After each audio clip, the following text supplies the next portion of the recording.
교사주일 스승의 주일로 지키는데 우리 교사를 축복하면서요, 당신은 최고 찬양하겠습니다.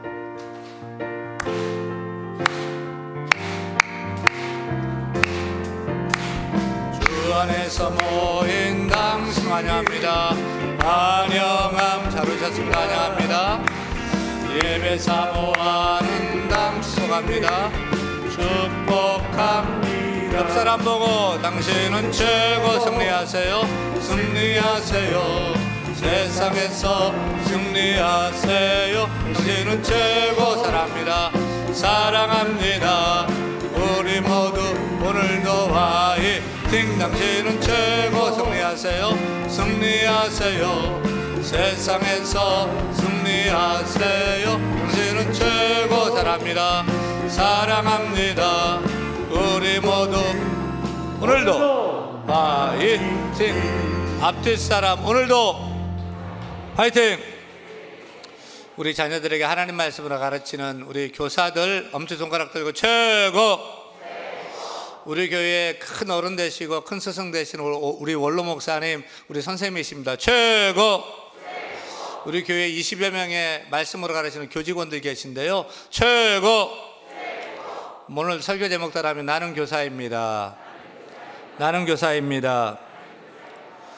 오늘 우리가 스승의 주일로 지키는데 스승의 날이 언제입니까? 5월 15일입니다. 지난 월요일 스승의 날입니다. 그런데 대다수의 우리 선생님들은 스승의 날을 폐지하자고 한답니다. 국민청원에서 스승의 날 폐지 청원이 매년 올라오고 있습니다. 선생님들의 월급 봉투가 얇았고 우리 국민들의 생활도 가난했을 때는 선생님의 그림자도 밟으면 안 된다는 존경심이 있었습니다. 그런데 우리가 잘 살게 되고 우리 교사들도 생활이 안정되고 정년 퇴직 후에 생활도 보장된 오늘에는 오히려 존경이 사라진 것은 왜 그럴까요? 요즘 선생님들이 존경받기는커녕 학부모 학생들의 많은 민원, 신고, 고발에 시달리고 있습니다. 학부모, 학생들이 무서워요. 툭하면 신고해요. 그러면 교육청 감사과에서 학교를 늑달같이 찾아옵니다. 그럼 학교가 어떻게 되겠어요? 해당 선생님 어떻게 되겠어요? 조사관한테 며칠씩 불려다니고 조사받습니다. 교장 선생님도, 교감 선생님도, 교무부장도, 심지어 이사장인 저도 몇 번씩 조사관 앞에 가서 조사받은 적도 있습니다. 그런데 조사해보니까 아무 문제가 없어요. 다 뒤집어 놓고 그냥 가는 거예요. 그런 일 당하고 나면 교사할 맛이 나겠습니까? 학생들을 지도하다 보면 학생은 당연히 기분이 나쁠 수도 있어요. 또 학생이 잘못했을 때는 선생님의 목소리가 높아질 수도 있겠죠. 저희 때는 선생님들에게 정말 수없이 맞고 자랐는데 그래도 스승의 은혜는 하늘 같아서 라면서 선생님을 존경했어요. 근데 요즘은 큰 소리만 들어도 또 선생님 눈살만 좀 눈빛이 이상한 것 같으면은 경찰서에, 교육청에 아동학대, 폭행죄로 신고해버려요. 그리고 경찰이 학교를 찾아와요. 선생님은 경찰서 가서 조사받아야 돼요. 그리고 경찰들, 교육청 감사관은 누구 편일까요? 무조건 학생 편이에요. 잘못해도 학생 혼 안 나요. 선생님만 혼나요. 그래서 학생들을 소신껏 지도하기가 참 어렵습니다. 교권이 바닥입니다. 이번 발표된 보도에 따르면 다시 태어나도 교직을 선택하겠느냐는 물음에 교사들 10명 중에 2명만 그렇다고 대답을 했어요. 교사 만족도가 20%라는 거예요. 다시 말하면 교사 불만족도가 80%예요. 역대 최대치, 최고치.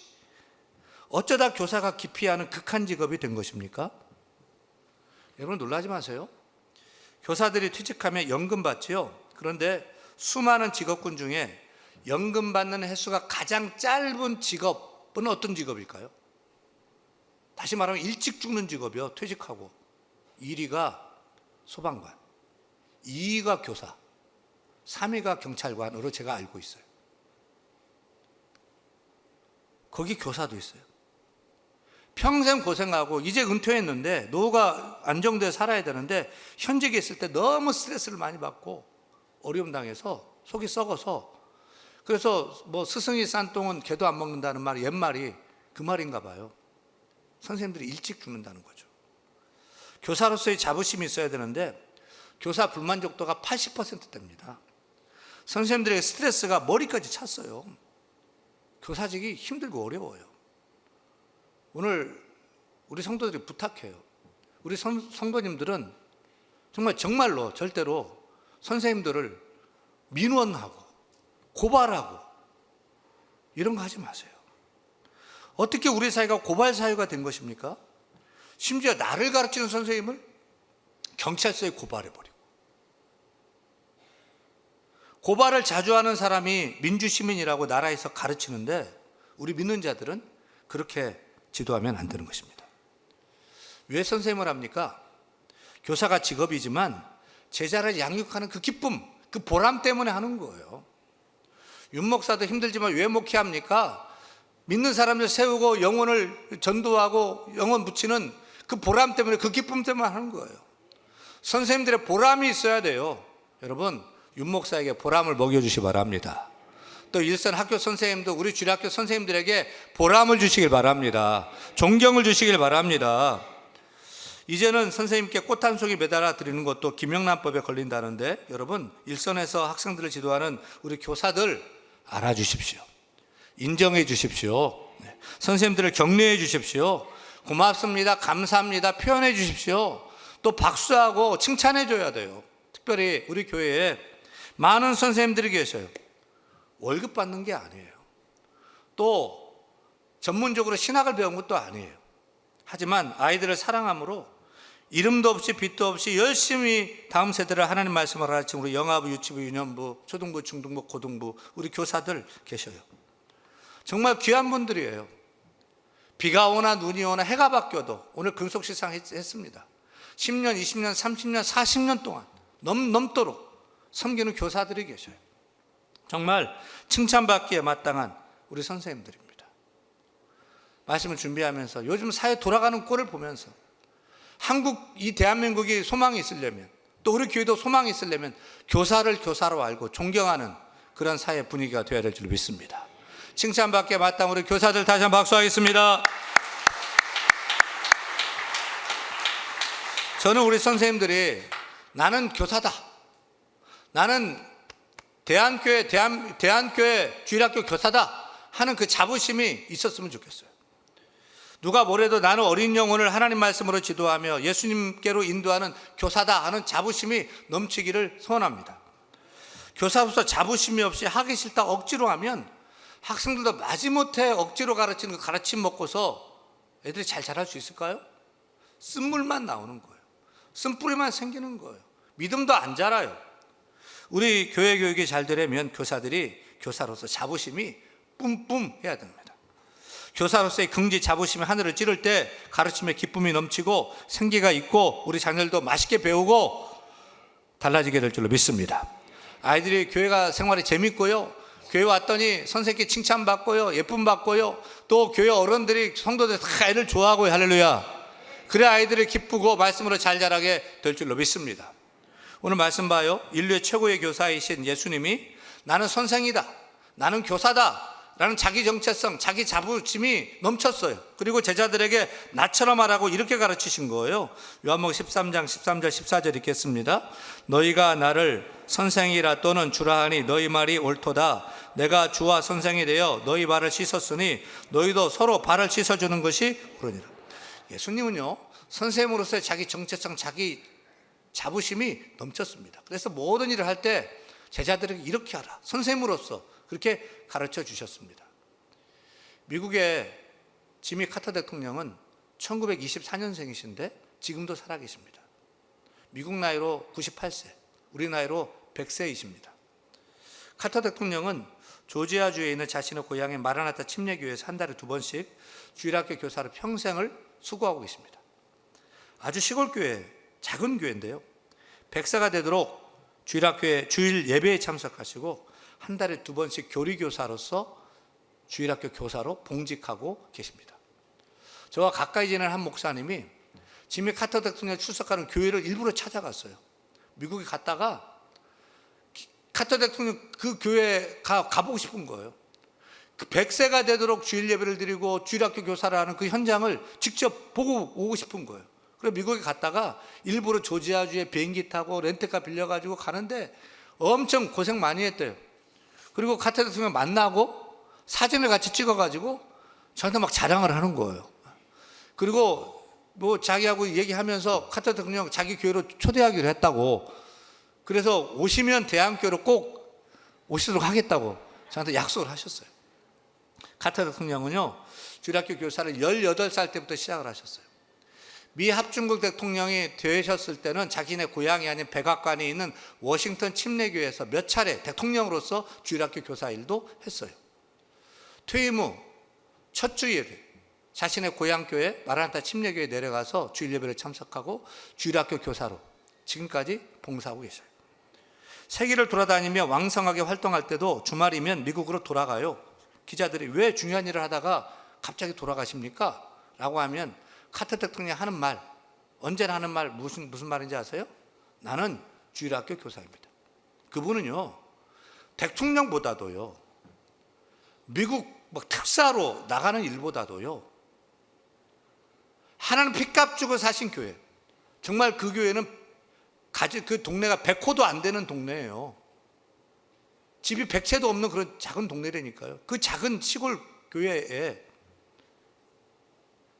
주님의 핏값 주고 사신 교회에 아이들이 몇 명이나 있을지 모르겠어요. 교인들이 몇 명이나 있을지 모르겠어요. 주일학교 교사로 봉직하셨어요. 심지어 간암이 들어서 머리에 전이가 되고 이제는 피부암으로 전이가 되었어도 나는 주일학교 교사라는 자부심으로 교사 사명을 붙잡았던 거죠. 그런데 지난 2023년 2월 19일 주일 마라나타 침례교회는 최근 건강이 극도로 악화된 카터 대통령의 마지막 주일 예배를 드렸다고 합니다. 이제 그는 연명치료도 중단하고 하나님의 부르심을 조용히 기다리고 계십니다. 우리가 이제는 지미 카터 대통령이 자신의 고향교회에서 주일학교 교사로 가르치는 일은 볼 수 없을 것입니다. 하지만 그가 세상을 떠나더라도 우리는 그가 주일학교 교사로서의 자부심을 가지고 학생들을 믿음으로 지도했던 믿음의 유산을 고스란히 우리가 물려받아야 할 것입니다. 사랑하는 여러분, 저는 우리 교사들이 나는 주일학교 교사다 하는 자부심이 넘치기를 바랍니다.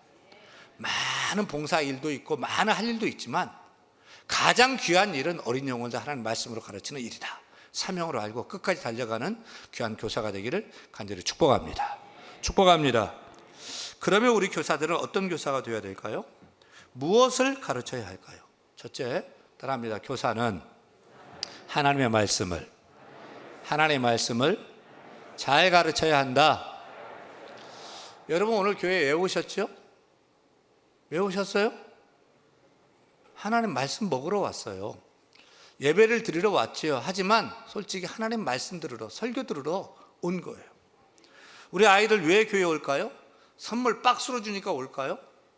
선생님들이 예쁘고 잘생겨서 올까요? 아이들한테 잘해주니까 올까요? 아이들은 똑같아요. 아이들도 하나님 말씀 먹어야 살아요. 교회에서 어린이 축제를 하면 좋고 선물을 박스로 주고 영화도 보여주고 놀이동산 뭐 롯데월드를 데려다 주고 다 좋아요. 하지만 그것 때문에 아이들이 교회에 오는 것이 아닙니다. 또 그것 때문에 교회 와서도 안 됩니다. 애들도 영적입니다. 우리가 똑같습니다. 하나님 말씀 들으러 오는 것입니다. 설교 말씀을 재밌게 들으면 아이들의 눈이 초롱초롱 밝아집니다.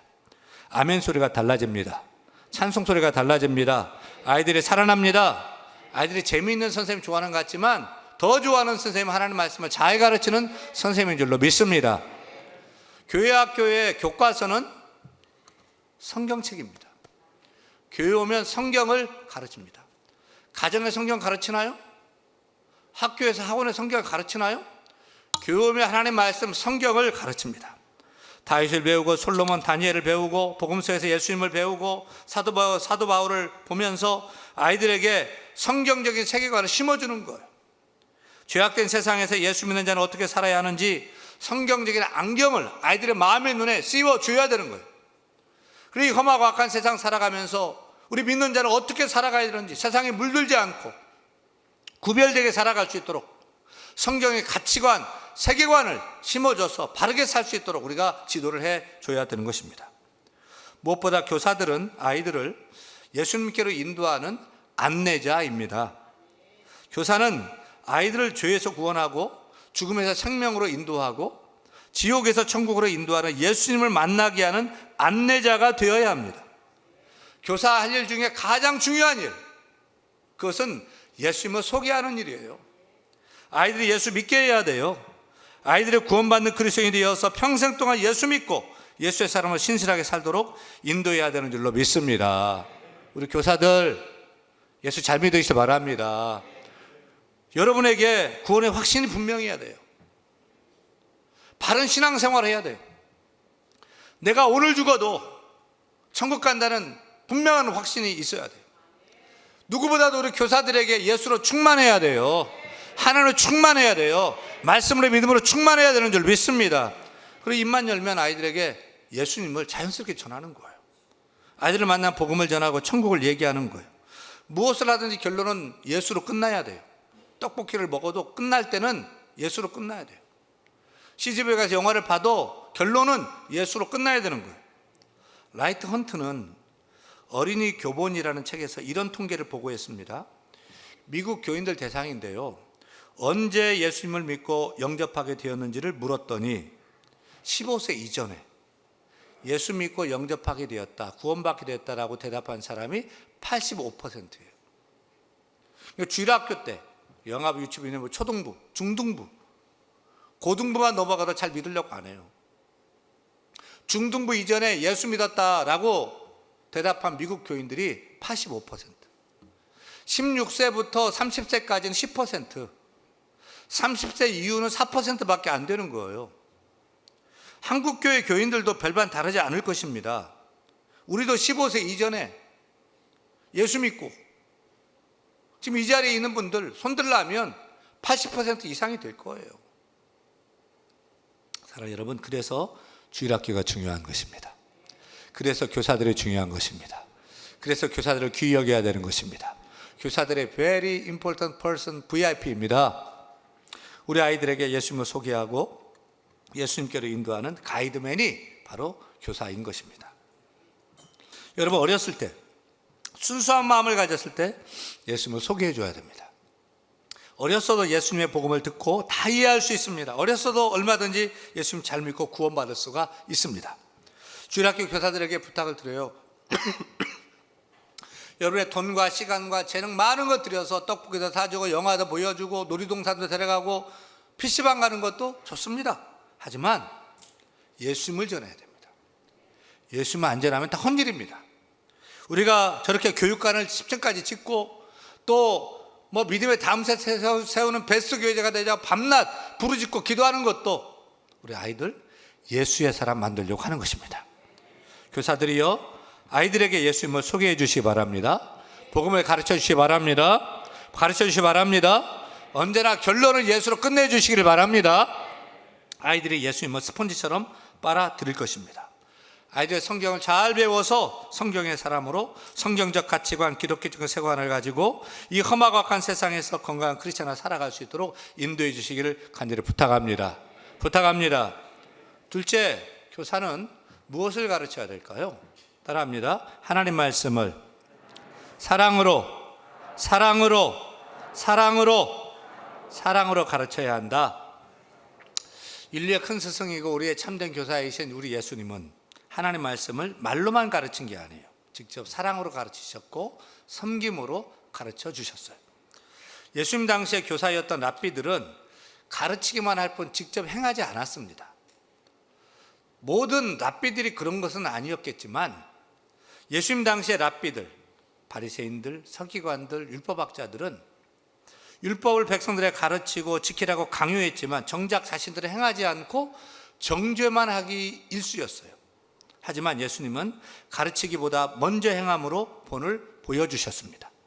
가르치기만 하던 당시의 다른 교사들과는 달리 예수님은 가르치시면서 동시에 몸소 사랑으로 섬김으로 실천하셨습니다.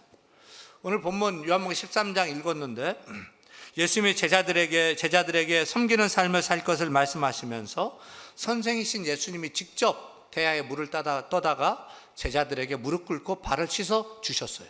그리고 15절 같이 읽습니다. 내가 너희에게 행한 것 같이 너희도 행하게 하려 본을 보였노라.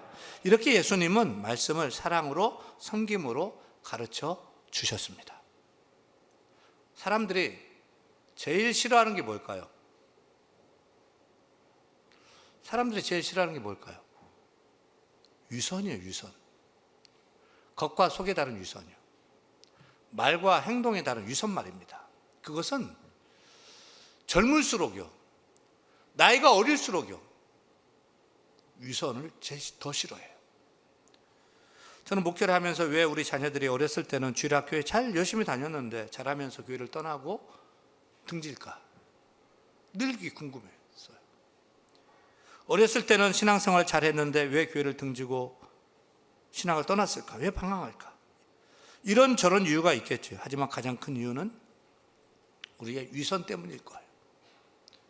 우리 아버지 어머니가 교회 장로님이시고 권사님이시고 또 안수집사님이시고 교회 가면 다 인정받고 존경받는 그런 분인데 집에 오면 사업할 때는 세상에서는 다른 모습인 거죠.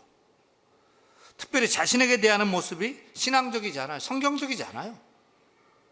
교회 선생님이 성경을 가르치고 예수님 말하는데 그렇게 살지 않아요.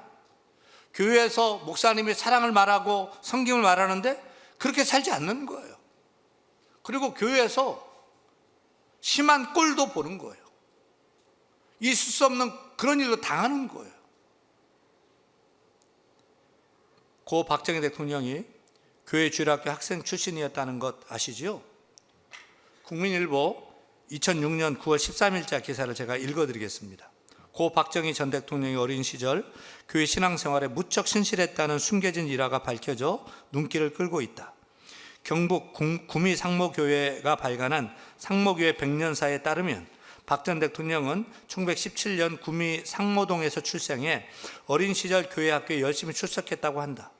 박 전 대통령과 교회 학교에 함께 다녔던 한성도 장로는 이 책에서 박 전 대통령 어릴 때부터 15세, 16세까지는 주일을 거르는 법이 없을 정도로 교회 학교에 열심히 다녔다고 증언했다. 또 웅변의 재능이 있어 칠곡 선산지구 교회연합회에서는 연합회에서 주최하는 웅변대회는 맡아놓고 1등을 했다고 말했다. 한 장로는 또 동아대회에선 성경 속 다윗과 골리앗 이야기를 너무 잘해 입상하기도 했다고 전했다. 한 장로는 그러나 박 전 대통령이 대구 사범학교에 다니면서부터는 교회에 잘 나오지 못했다고 밝혔다. 그동안 박 전 대통령의 고향인 구미에서 교회학교에 다녔다는 설은 간혹 있었으나 열심히 신앙생활을 했다는 것이 구체적으로 밝혀지기는 이번이 처음이다. 이 기록에 따르면 박 전 대통령은 대통령이 된 후 1967년 교회 건축비 전체 380만 원 중에 100만 원을 헌금했다. 또 교회에 주둔하고 대구에 주둔하는 공병대 운전병 1명과 트럭 1대를 1개월간 파견 교회 신축에 도움을 줬다. 백년사 발간위원장인 정기현 장로는 박 전 대통령이 1년에 한두 번 성묘차 고향에 들를 때는 꼭 교회를 방문해 교회 어른들에게 문안 인사를 했다고 전했다. 또 동네 사람들을 위해 일금 100만 원을 제공해 창고를 짓기도 했다. 교계에 따르면 박 전 대통령은 1979년 5월 지미 카터 대통령이 방한 당시 카터 대통령으로부터 예수님을 영접할 것을 권유받고 신앙생활을 하겠다고 구두로 약속했다. 그러나 박 전 대통령은 그해 10월 26일 김재규 중앙정보부장의 총격을 받고 서거했다. 최근 이 교회에서 구미 성시화 운동 기도회를 인도한 김중곤 목사는 박 전 대통령의 평가는 역사에 맡긴다 해도 신앙적인 차원에서 볼 때 신앙을 회복하지 못하고 세상을 뜬 것은 안타까운 일이 아닐 수 없다고 말했다. 그런데 이 기사는 고 박정희 대통령의 주일학교 시절의 전말을 다 정확히는 밝힌 것은 아닙니다. 그가 주일학교 열심히 다녔는데 왜 교회를 떠났는가? 왜 기독교로 살지 않았는가는 밝히지 않고 있어요. 박정희 대통령이 어렸을 때는요, 구미 상모교회에 열심히 다녔대요. 상모교회 장로님도 만나서 막 자랑하는 걸 제가 직접 듣기도 했어요. 그 당시 어렸을 때 박정희 너무 가난했고 고무신도 신지 못해서 맨발로 뛰어다니다가 교회 마룻바닥이었잖아요. 옛날에요. 마룻바닥에 뛰어들어갔는데 그 마룻바닥에 찍힌 거 보고서 선생님이 불러다가 뺨을 때린 거예요. 교회 선생님에게 뺨 맞고 교회에 오겠어요? 그 이후로 교회를 다시 찾지 않았다는 거죠. 하지만 자신이 어렸을 때 신앙을 잊지 못했고 구미 상무교회를 지을 때에 전체 건축비가 380만 원인데 거기 100만 원을 헌금했다. 근데 그건 진실이 아닙니다. 박통은 200만 원을 이유락을 통해서 보냈는데 이유락이 100만 원은 자기 주머니에 집어넣고 100만 원만 교회에 전달을 했어요. 나중에 교회에서 건축헌금을 100만 원 해준 것에 감사하다고 대통령께 감사의 인사를 드렸더니 무슨 소리냐면서 이유락을 불러서 조인트를 깠다는 얘기가 있습니다. 만약에 박정희 대통령이 주일학교에서 말씀과 사랑으로 잘 자라났다면, 신실한 크리스찬으로 자라났다면, 그리고 대통령이 되었다면 한국교회의 역사는 어떻게 되었을까요? 분명 많이 달라졌을 거예요. 그런데 한 교사의 잘못 때문에 역사 인물을 믿지 않는 불신자로 만들어 버린 것입니다. 여러분, 우리 아이들이 지금 작고 어리지만 나중에 어떤 인물이 될지 몰라요. 지금 보이는 대로 판단하면 안 돼요. 귀하게 여겨야 돼요. 아이들 무시하면 안 돼요. 함부로 대하면 안 되는 거예요. 선교단체 UBF는 한 영혼의 귀중함을 가르치면서 마태복음 18장 6절 말씀 그대로요. 같이 읽어요. 누구든지 나를 믿는 이 작은 자 중 하나를 실족해 하면 차라리 연자 맷돌이 그 목에 달려서 깊은 바다에 빠뜨려지는 것이 나으니라. 이 말씀대로요. UBF에서는 목에 연자 맷돌을 같은 큰 돌덩어리를 목에 달고서요, 그 청년들을 바다에 빠뜨려 본대요. 너희들이 생활하면서 한 사람을 실족해 한다면 바다에 빠뜨려지는 이런 일처럼 주님이 아파하신다. 안 된다. 몸소 체험케 하는 거예요. 제가 아는 어떤 친구는 주일학교 선생님에게 심하게 욕을 얻어먹고 다시는 교회로 발걸음을 돌리지 않는 그 친구가 제 옆에 있기도 합니다. 따라합니다. 나는 교사입니다. 나는 하나님의 말씀을 가르치는 교사입니다. 나는 예수님을 소개하는 교사입니다. 그렇다면 그 예수님을, 그 하나님의 말씀을 말로만 가르치면 안 됩니다. 사랑으로 예수님을 보여줘야 됩니다. 섬김으로 예수님을 보여줘야 됩니다. 하나님을 얘기해 우리의 삶 속에 하나님을 나타내 보여줘야 됩니다. 말로만 가지고 안 되고 우리의 삶으로 우리가 아이들에게, 우리 자녀들에게 예수님 하나님을 나타내 보여줘야 되는 것입니다. 진짜 사랑의 본, 성경의 본을 보여야 합니다. 사랑 여러분, 우리가 할 일은 말씀과 사랑으로 가르치는 일입니다. 그것이 교사의 할 일입니다. 그것이 교사의 사명입니다.